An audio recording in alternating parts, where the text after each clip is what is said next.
ជំរាបសួរបងប្អូនទាំងអស់គ្នានាងខ្ញុំថ្ងៃនេះសូមចែករំលែកអំពីការកែតម្រូវប្រាក់ខែដែលគេហៅថា salary accrual adjustment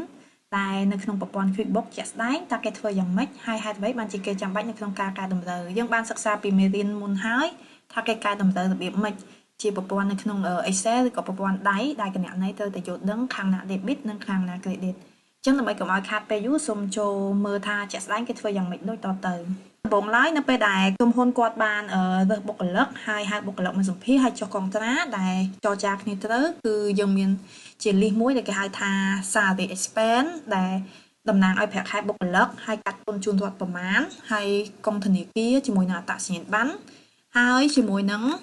ជាប្រភេទកងត្រាចានេះគឺជាប្រភេទកងត្រាជាក់ស្ដែងដែលក្រុមហ៊ុនដែលត្រូវធ្វើជាមួយនឹងបុគ្គលិកដែលជាតំណាងឲ្យមានប្រាក់ខែមានអីមកហើយបន្ទាប់មកគឺ job description តើបុគ្គលិកហ្នឹងមានតួនាទីអីធ្វើអីខ្លះដូចជាបុគ្គលិកនេះគឺគាត់ធ្វើនៅចំបៃពី Service Cambodia Co Ltd ដែលជា Operation Manager job description មិនមកហើយមានសញ្ញាទាំងម្ចាស់ទាំង owner តែនាងខ្ញុំបង្ហាញឧទាហរណ៍មួយដែលជាក់ស្ដែងបន្ទាប់មកទៀតគឺនៅពេលដែលចុងខែគឺយើងធ្វើជាតារាងរួមមួយដែលគេហៅថាតារាងប្រាក់ខែបុគ្គលិកឧទាហរណ៍ថាមានបុគ្គលិកប្រមាណអ្នកដែលចូលរួមគឺយើងធ្វើតារាងដែលផ្អែកទៅលើកុងត្រាជាក់ស្ដែងប្រាក់ខែគោលសរុបទាំងអស់គឺ2950កាត់ពន្ធជូនរដ្ឋ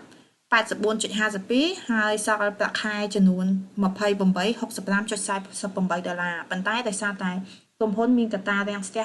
បញ្ហាហិរញ្ញវត្ថុអាចបង្វិលសាច់ប្រាក់ដើម្បីទូទាត់នៅក្នុងបុគ្គលិកនៅក្នុងខែ1ទេអញ្ចឹងគាត់សុំទូទាត់ជូនបុគ្គលិកនៅក្នុងខែ2អញ្ចឹងយើងធ្វើការកែតម្រូវនៅក្នុងខែ1កុំឲ្យខាតពេលយូរសូមចូលទៅក្នុងប្រព័ន្ធ QuickBooks ទាំងអស់គ្នាប៉ុន្តែយើងយក Page Company Make General ថ្ងៃ1ខែ1ឆ្នាំ2025យើងដាក់លេខរៀងលេខ1ខែសរុបរួមហ្នឹងគឺយើងឃើញថាសរុបរួមទាំងអស់ហ្នឹងគឺ2950 Payroll expense ព្រោះវាជាប្រភេទ expense តែប្រាក់សរុប$2950នៅខាង debit គឺយើងត្រូវថាទូទាត់កាត់កងពន្ធជូនរដ្ឋដែលមានទឹកប្រាក់ចំនួន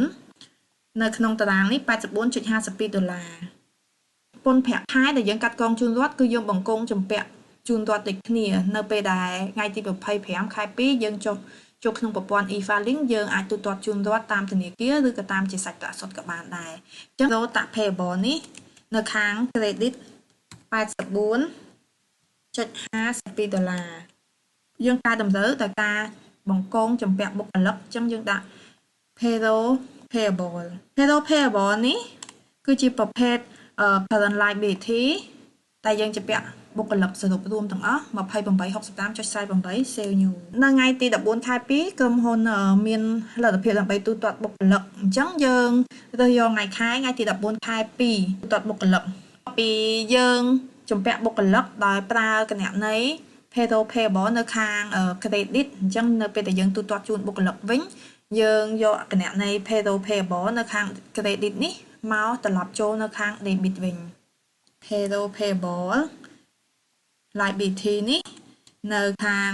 debit វិញដែលមានទឹកប្រាក់$28.48 ដែលយើងធ្វើការទូទាត់ជូនបុគ្គលិកជាសាច់ប្រាក់សុទ្ធដែលស្ថិតនៅខាង credit $28.65យើង sale new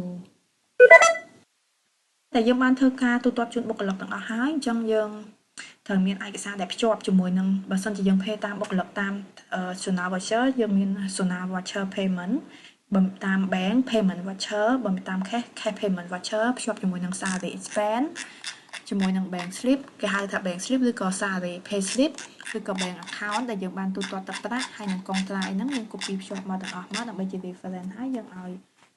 មេឬក៏តកែឬក៏ operating manager ឬក៏ managing director ជាអ្នកសញ្ញាបងប្អូនទាំងអស់គ្នាចង់ទទួលបានចំណេះដឹងអំពីការកត់ត្រាបញ្ជីគណនេយ្យនិងរៀបចំបញ្ជីគណនេយ្យសូមកុំភ្លេចចុះឈ្មោះចូលរៀននៅមជ្ឈមណ្ឌលបណ្ដុះបណ្ដាលគណនេយ្យនិងហិរញ្ញវត្ថុ AFT Center ជាពិសេសសូមកុំភ្លេចចូលទៅក្នុង website aft.center.com ឬក៏សួរព័ត៌មានតាមរយៈ Facebook page AFT Center ឬក៏លេខទូរស័ព្ទ068797000ឬ016388000ឬក៏អាចរៀនតាម YouTube AFT Center ក៏បានចា៎អរគុណ